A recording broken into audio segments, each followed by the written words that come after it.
Hello everyone, welcome in programming brain channel. तो आज हम नए वीडियो के साथ जिसमें हम पढ़ने वाले हैं ऑब्जेक्ट्स एज फंक्शन आर्गुमेंट्स।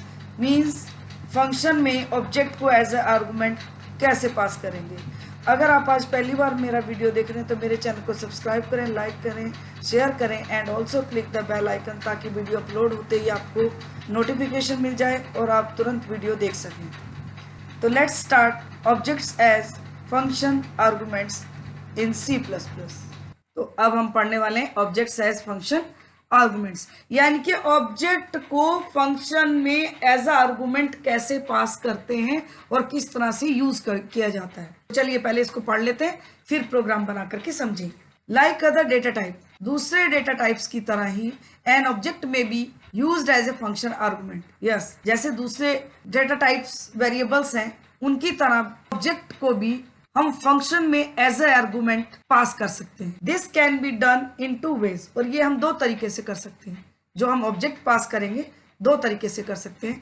एक copy of the entire object is passed to the function. एक तो ये कि ऑब्जेक्ट को डायरेक्ट हमने पास कर दिया फंक्शन में, यानी कि जैसे कि आप कॉल बाई वैल्यू करते हो तो ये आपका कॉल बाई वैल्यू हमने डायरेक्ट ऑब्जेक्ट को पास कर दिया, जैसे कि आप वेरिएबल को पास कर देते हो तो इसी तरह से डायरेक्ट ऑब्जेक्ट को पास कर दिया। और दूसरा हमारा only the address of the object is transfer to the function. और सेकंड है हमारा रेफरेंस पास करना ऑब्जेक्ट का, जैसे कि कॉल बाई रेफरेंस में आप करते हो, वेरिएबल का रेफरेंस पास करते हो। तो दो तरीके से हम ऑब्जेक्ट को फंक्शन में ट्रांसफर कर सकते हैं, एक कॉल बाई वैल्यू की तरह और एक कॉल बाई रेफरेंस की तरह। तो देखिए क्या कह रहा है, the first method is called call by value. ये पहला मेथड तो कॉल बाई वैल्यू कहलाता है। Since a copy of the object is pass to any changes made to the object inside the function do not affect the object use to call the function. Yes, अगर हम call by value का use कर रहे हैं और हम function के अंदर कोई चेंजेस अप्लाई करते हैं वेरिएबल्स के साथ, तो वो जहां से फंक्शन कॉल हुआ है वहां पे अफेक्ट नहीं करेगा। जैसे कि सपोज दो वेरिएबल्स की वैल्यू को आप स्वैप करना चाह रहे हैं, तो फंक्शन के अंदर अगर हम स्वैप कर रहे हैं तो वो ओरिजिनल लोकेशन पे स्वैप नहीं होंगे जहां से फंक्शन कॉल हुआ है, वहां पे अफेक्ट नहीं करेगा। फंक्शन के अंदर प्रिंट करेंगे तो वहां करेगा, लेकिन जहां से फंक्शन कॉल हुआ है वहां पे अफेक्ट नहीं करेगा। लेकिन कॉल बाय रेफरेंस में क्या होता है, देखिए the second method is called pass by reference, और सेकंड मेथड है हमारा pass by reference. Pass by reference का मतलब है रेफरेंस पास करके ऑब्जेक्ट को ट्रांसफर करना फंक्शन के अंदर। Any changes made to the object inside the function will reflect in the actual object. Yes, कोई भी चेंजेस अगर हम फंक्शन के अंदर अप्लाई करेंगे तो वो अफेक्ट करेगा जहां से फंक्शन कॉल हुआ है, उन वेरिएबल्स में भी, उन ऑब्जेक्ट्स में भी। क्योंकि रेफरेंस पास होता है तो हम डायरेक्ट ऑब्जेक्ट के एड्रेस पे चेंजेस करते हैं, तो वो डायरेक्ट रिफ्लेक्ट करेगा जो एक्चुअल ऑब्जेक्ट है उनको भी। और जो पास बाई वैल्यू है उनमें वो अफेक्ट नहीं करता है जो एक्चुअल ऑब्जेक्ट होते हैं। ये था डिफरेंस। ये हमने पहले भी पढ़ा है, जो हमने फंक्शंस जब हमने सी में पढ़े थे, call by value and call by reference, वही सेम कंसेप्ट यहाँ भी अप्लाई हो रहा है। तो चलिए अब इसका प्रोग्राम बना करके समझते हैं। तो देखिए ये प्रोग्राम बनाया हमने, हेडर फाइल आप एज यूजुअल खोलेंगे और एबीसी नाम की क्लास बनाई जिसमें मैंने दो वेरिएबल लिए, हिंदी और इंग्लिश। और हमें क्या, हम ये प्रोग्राम जो बना रहे हैं किस लिए बना रहे हैं, क्योंकि ऑब्जेक्ट को एज अ आर्गुमेंट पास करेंगे हम फंक्शन के अंदर। तो देखिए क्लास बनाया हमने एबीसी, इसके अंदर दो वेरिएबल लिए मैंने, इंट हिंदी और इंग्लिश। पब्लिक के अंदर एक फंक्शन गेट वैल्यू ले लिया जिसमें हमने जो वैल्यू मेन फंक्शन से पास की वैल्यू से इनिशियलाइज कर दिया दो वेरिएबल को, हिंदी और eng, और वाइड डिस्प्ले के अंदर इन दोनों को डिस्प्ले करा दिया। एंड एक हमने जो फंक्शन यहाँ पे कॉल किया है वो है हमारा void sum ABC comma ABC. ABC comma ABC का मतलब, इसका मतलब हम दो ऑब्जेक्ट पास कर रहे हैं, दो ऑब्जेक्ट की वैल्यू पास हो रही है। तो हमने उनका टाइप बता दिया, क्योंकि ऑब्जेक्ट पास हो रहे हैं तो ऑब्जेक्ट का टाइप क्या होगा, क्लास, क्योंकि क्लास ही टाइप होता है ऑब्जेक्ट का। तो देखिए इसकी यहाँ डेफिनेशन यहाँ नहीं दी हमने, यहाँ क्लास क्लोज हो गया और उसके बाहर हम सम फंक्शन की डेफिनेशन दे रहे हैं। तो वर्ड एबीसी क्लास का नेम हो गया, स्कोप रेजुलेशन सम, और देखिए ABC obj1 coma ABC obj2, क्योंकि दो बार आपने यहाँ पे क्लास नेम यूज किया है, इट मीन दो ऑब्जेक्ट के लिए आप यूज कर रहे हो, obj1 कोमा obj2। अब दो ऑब्जेक्ट नीचे से पास होने, तो दो ऑब्जेक्ट की वैल्यू हम कैसे एक्सेस करेंगे, ऑब्जेक्ट 1 और ऑब्जेक्ट 2 के साथ। तो देखिए अब हम क्या कर रहे हैं कि दो सब्जेक्ट है हमारे पास, हिंदी और इंग्लिश। हिंदी हिंदी के मार्क्स सम करेंगे और इंग्लिश इंग्लिश के सम करेंगे।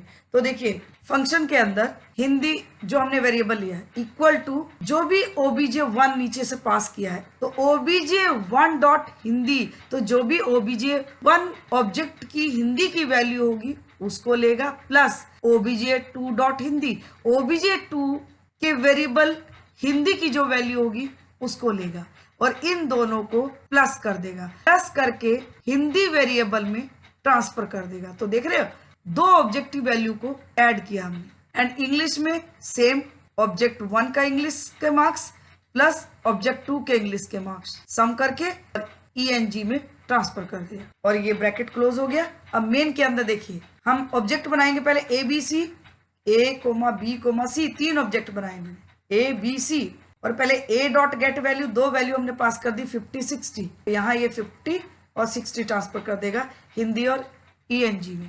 अब हमने B के साथ कॉल किया get value, B dot get value function call हुआ और 60 80 पास कर दिया हिंदी और इंग्लिश के लिए। अब हमने C डॉट, देखिए जो C ऑब्जेक्ट है उसके अंदर हम सम कर रहे हैं, C डॉट सम फंक्शन को कॉल किया इसको, और इसके अंदर हमने देखिए यहाँ टाइप किया दिया ABC, तो दो ऑब्जेक्ट पास करेंगे A,B, ये दो ऑब्जेक्ट पास कर दिए, और ये A और ये B, तो A ऑब्जेक्ट की वैल्यू obj1 के साथ यूज करेंगे और B ऑब्जेक्ट की वैल्यू obj2 के साथ यूज करेंगे। सेम जैसे कि मैंने यहाँ बताया, हिंदी में दोनों ऑब्जेक्ट के हिंदी के मार्क्स प्लस करके हिंदी में ट्रांसफर कर देगा और इंग्लिश में दोनों ऑब्जेक्ट के इंग्लिश के मार्क्स सम करके ENG में ट्रांसफर कर देगा।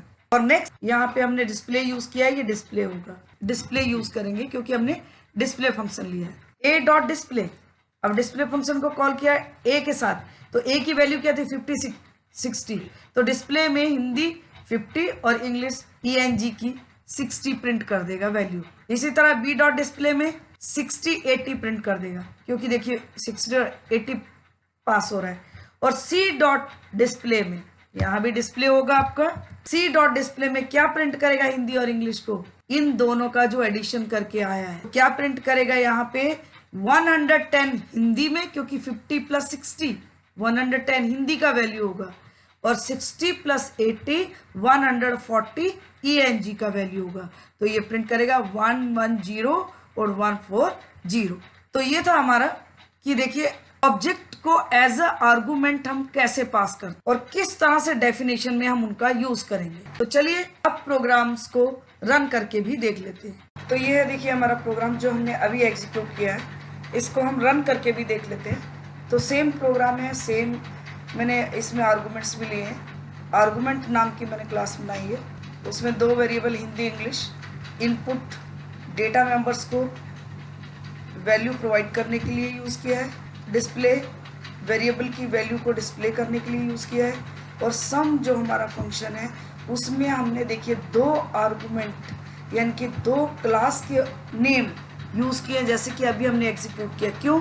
क्योंकि जो नीचे से हम ऑब्जेक्ट पास करेंगे उनका टाइप हमारा क्या होगा, क्लास टाइप। आर्गुमेंट हमारा क्लास का नाम है। तो देखिए ये फंक्शन हमने कॉल करके छोड़ दिया और क्लास हमने यहाँ क्लोज कर दी। उसके बाद हमने सम फंक्शन का जो डेफिनेशन है क्लास के बाहर दिया है। तो देखिए void class name scope resolution function का नाम, और अब यहाँ पे जो भी ऑब्जेक्ट पास होके आ रहे हैं, तो देखिए एक obj1 में चला गया, एक obj2 में चला गया। अब जैसे कि हमने अभी समझा था प्रोग्राम, हिंदी में दोनों के हिंदी के मार्क्स ऐड हो जाएंगे, इंग्लिश में दोनों के इंग्लिश के मार्क्स ऐड हो जाएंगे। तो देखिए अब मेन फंक्शन के अंदर हमने क्या किया, आर्गुमेंट हमारा क्लास का नाम है, ABC 3 ऑब्जेक्ट हमने क्रिएट किए। पहले A डॉट इनपुट फंक्शन को कॉल किया, तो वेरिएबल्स को इनिशियल वैल्यू दे दी हमने 60 80, और फिर B के साथ कॉल किया, हमने वैल्यू पास कर दी 50 60। फिर देखिए C डॉट सम, हमने ये जो फंक्शन जिसमें हमने ऑब्जेक्ट पास किए देखिए सम में, तो C डॉट सम और A और B क्या है हमारे दो ऑब्जेक्ट जिनकी वैल्यूज को हमें ऐड करना है। तो यहाँ पे हम देखिए ऑब्जेक्ट्स को एज अ आर्गुमेंट पास कर रहे हैं। तो यहाँ से जब ये सम फंक्शन को कॉल करेगा, तो यहाँ देखिए ये सम फंक्शन की डेफिनेशन यहाँ है। तो आपका A OBJ1 में जाएगा और B का वैल्यू OBJ2 में जाएगा। अब सेम जो A ऑब्जेक्ट की वैल्यूज़ हैं वो OBJ1 ऑब्जेक्ट के साथ यूज़ होंगी और जो B ऑब्जेक्ट की वैल्यू है वो OBJ2 ऑब्जेक्ट के साथ यूज़ होंगी। तो देखिए सम कर देगा यहाँ पे। और यहाँ अब हमने क्या किया, डिस्प्ले कर ली वैल्यूज़। पहले A डॉट डिस्प्ले में क्या डिस्प्ले करेगा 60 80 और B डॉट डिस्प्ले में क्या डिस्प्ले करेगा 50 60। अब C डॉट डिस्प्ले में क्या डिस्प्ले करेगा, इन दोनों का एडिशन यानी कि 110, 140। तो चलिए अब हम इसको रन करके भी देख लेते हैं कि हमारा प्रोग्राम क्या आउटपुट देता है। ये कंट्रोल F9। ये देखिए पहले हमारे ऑब्जेक्ट 1 के मार्क्स से 60 हिंदी में है, इंग्लिश में 80। OBJ2 के मार्क्स से हिंदी में 50, इंग्लिश में 60 और सम है इन दोनों का 110 एंड इंग्लिश के 140। तो दिस विल बी आउटपुट। तो ये था हमारे प्रोग्राम का आउटपुट। इसका मतलब हमने एग्जीक्यूट सही किया है। तो आज की वीडियो में बस इतना ही। अगर आपको आज का वीडियो मेरा पसंद आता है तो मेरे चैनल को सब्सक्राइब करें, लाइक करें, शेयर करें and also click the bell icon. Thank you very much.